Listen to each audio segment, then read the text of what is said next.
Alright, behind us we have a 2017 MacBook Pro that stopped turning on randomly. So this particular device does something pretty interesting. So when we plug in our USB-C amp meter, we get 20 volts, so our USB-C circuit is functioning properly, but we are spiking up from 0 amps to 100 milliamps. So 0 to 100, 0 to 100. And that's something pretty interesting, and that's not really a common finding on this particular board. This particular machine uses an 820-00840, which we typically will get either, PP bus shorts that are just totally dead, or we sometimes have CPU issues on this machine. But finding something that cycles like this is pretty uncommon on this board, so it's going to be interesting to see what we find. So we're going to go ahead and take the board out and give it a visual inspection first, then get into some power rails. Board is out, let's go ahead and put it under the microscope. Alright, so the very first thing I want to do, I just want to inspect around the edges. It's pretty common that we'll get some liquid around the Wi-Fi IC, and we're really not seeing that here. It's pretty clean. Another common area hit is our CPU area. Now, there's some residue right here, but I wouldn't think that that's a concern. Again, a little bit right there, but that's not really corroded. It almost looks like just like ultrasonic residue from the factory or something. It doesn't really look like full-fledged liquid damage. So when we're looking for power cycling, we're looking for pretty much anything that stands out. And this board looks incredibly clean, honestly. There does not look to be, so as of right now, there does not look to be anything interesting. Again, a little bit of that like liquid residue there. That does not look like liquid spill. It looks like factory residue there. So yeah, looking pretty normal so far.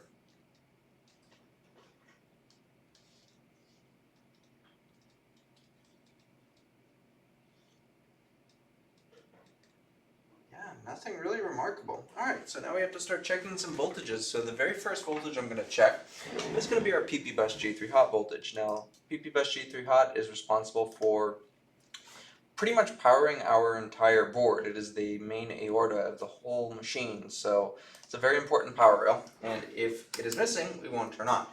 However, in this case, I'm expecting it to be present because of the fact that it is power cycling. It tells me something is going on, something that the board is partially alive for it to be power cycling. So, and just so you know, here's that behavior right here.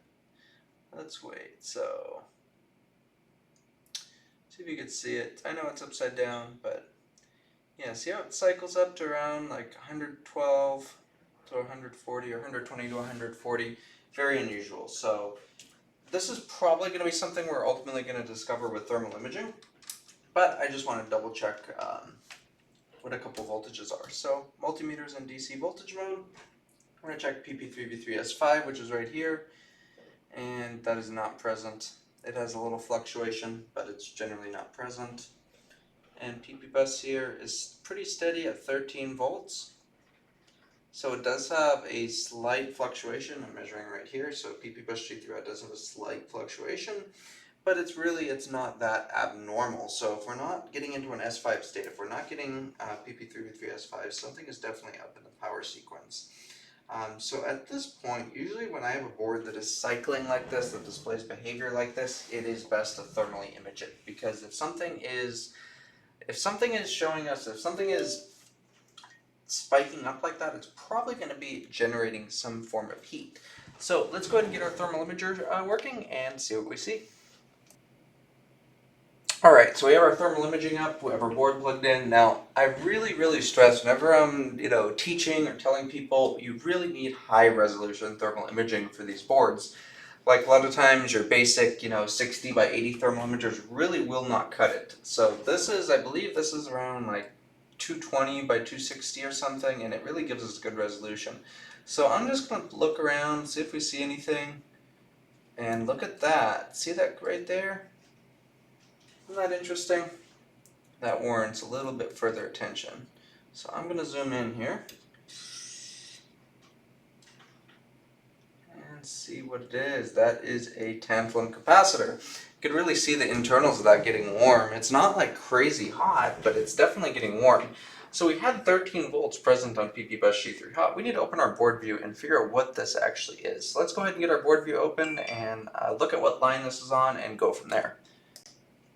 Alright, our board view is open and looks like it is going to be one of these guys right here, this bottom one on PP5VS4. So that's a pretty unusual line to be shorted to ground, but that is a definite enhancement of that component. So PP5VS4 is an S-square power state. We typically have S5, S4, S3, S0. On the M1 is a little bit different. This is an Intel based board, so we will have S5, S4, S3, S0.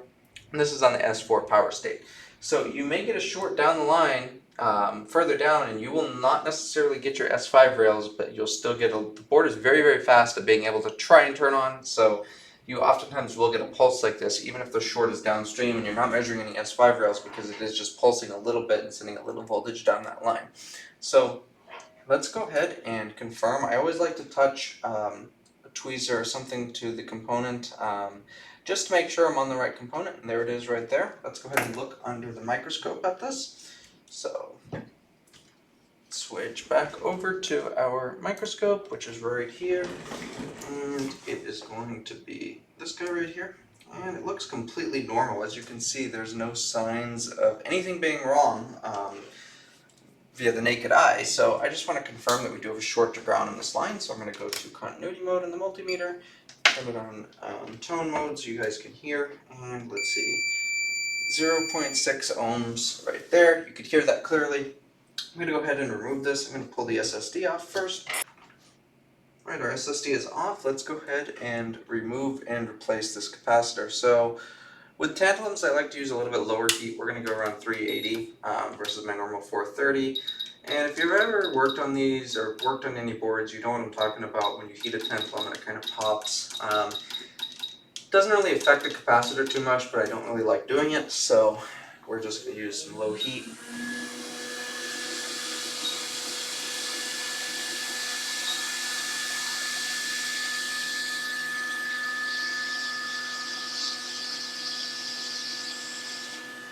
And it's off, and keep in mind our camera area is right here, so we want to be very careful with our heat. We do not want to put too much heat down. Get a little bit of our citric flow, no clean flux here. Just need a little bit like so, and the donor board, take it off of. And sometimes with donor boards the capacitors look a little different. That's completely fine. They have different revisions and different brands they use, so don't overthink it if your donor board has a little bit of a different capacitor or a different component, as long as it's the same spec and everything, which it is.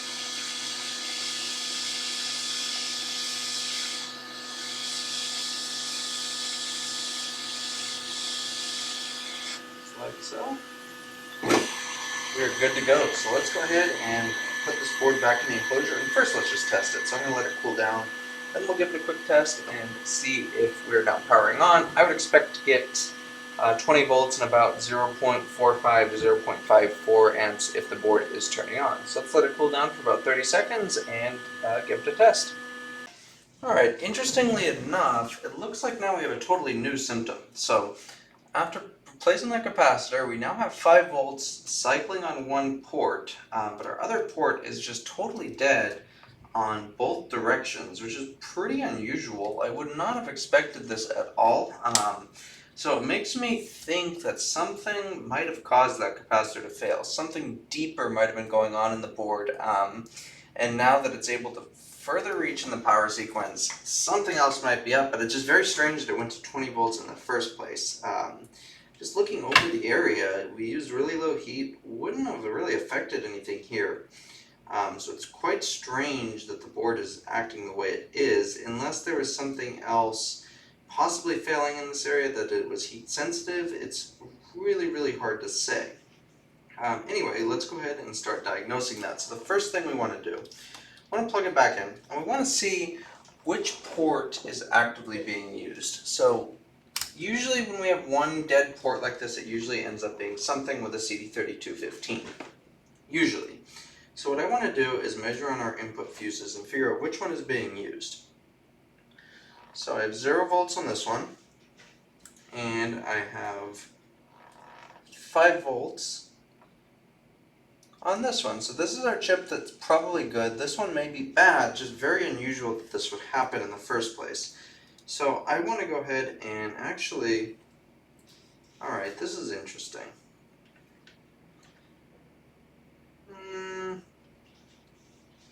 No, that's just flux residue from the factory. I was looking at this, it almost looked like this might have been touched, but I don't think so. So this right here is our bad port.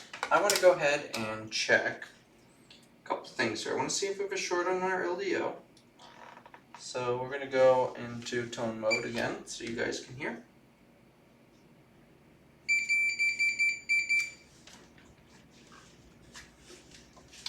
And 10 ohms to ground, which is not normal, and that is that 3v3G3 hot, or is that our LDO? That is our LDO. So at that point, I mean, 9 times out of 10, it's going to be a bad CD3215.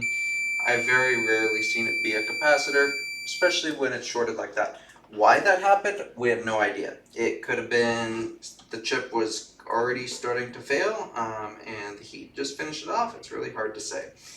I don't suspect it's a capacitor, so I'm not even really going to bother to take that capacitor off. I'm just going to go ahead and remove our chip, because that's ultimately what our issue is going to be. So I'm going to put a little flux around it. I don't intend to ultrasonically clean this, so I'm going to try and get away with a little bit of flux. I don't want, and there's really no need to clean this type of flux that we make and use here, because it is very, very stable and will not cause issues.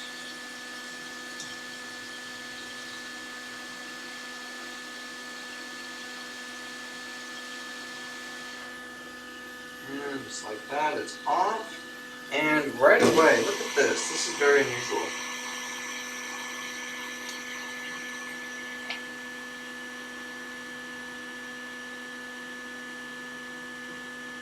It's hard to see, but that's actually bubbled up. That's like some type of internal delamination. So this chip was most likely defective to begin with, and just the added heat just finished it off. That is not normal at all.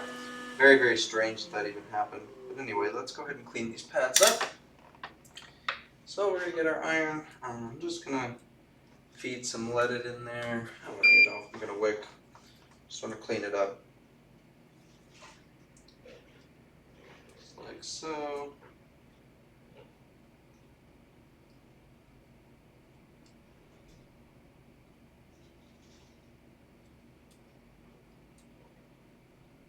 Should be good like that. Need to touch up one little component right here.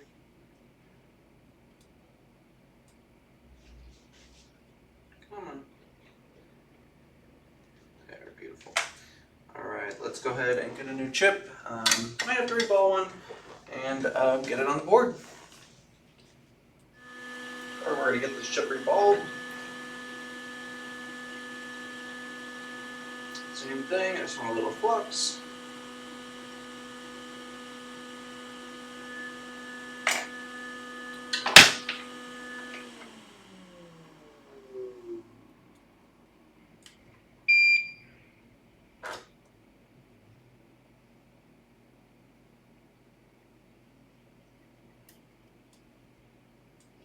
Just want to make sure all of them can accept solder, and then it's good to go. We're going to clean it up.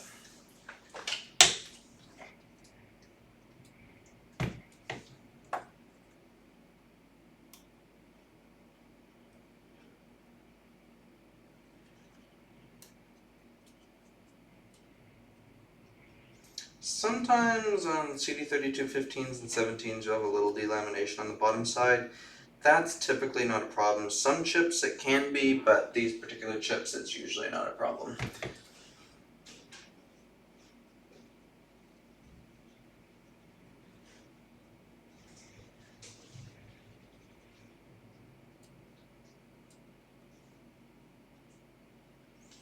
Alright, we're ready for our stencil. Alright, so we just made our dry paste. If you don't know how to do that, basically you just put a little solder paste, a paper towel, and close the paper towel over the paste, and that'll give you a much better consistency to work with. As far as applying the paste, I've been using a Q-tip lately. You could also use like a flat blade X-Acto knife. That works perfect. Any spudger type thing. I like the Q-tip because you kind of clean it while you're doing it. It's just a one-step process, and it kind of does take a little bit more of the flux out.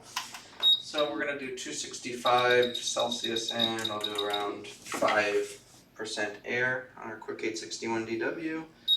I'm going to hold it down. I'm using these ugly tweezers because I don't want to bend my good tweezers doing this. So we're just going to apply some pressure, and I'm starting far away with our heat. And you're going to start to see the balls are going to form just like that. And done. So that is a done deal right there. Should be good to go. We want to wait until our solder balls solidify before we take the stencil off. They look good. Just like so. And that looks perfect. So we're going to go ahead and get this on our board. There's already plenty of flux down there, so we really don't have to worry about adding more. This flux is a pretty long activity time, so what's there should do the trick just fine. I'll go ahead and get it aligned. It looks like our dot is going to be in the top right corner. And also take note, this is a CD3215C00, so we are also using a C00 to replace it. We do not want to use the wrong revision chip or else it will not work. So let's go ahead and get this down there. Get it kind of close, like that should be fine. Make some fine adjustments. I'm at 430 and 60.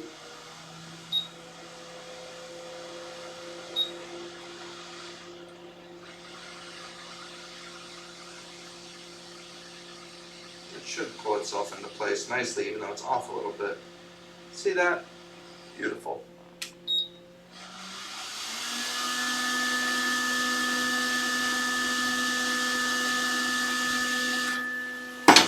That's a done deal. Just let it cool down, clean it up a little bit, and we should be good to go. Really unusual this happened in the first place. I suspect the chip was already had some internal flaw in it, and just the heat finished it off. I've also seen boards that completely delaminate under very slight heat, so manufacturing defects, not unheard of, and they can happen.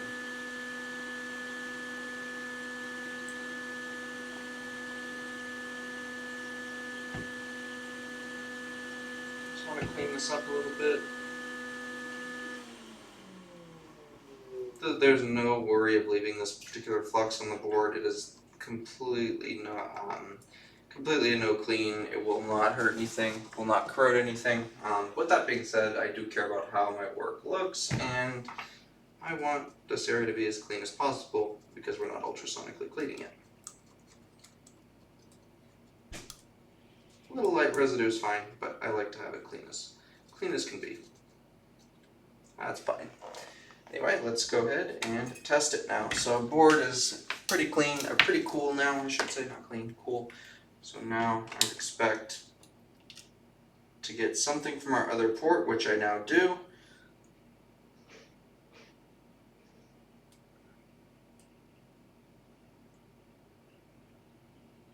Interesting.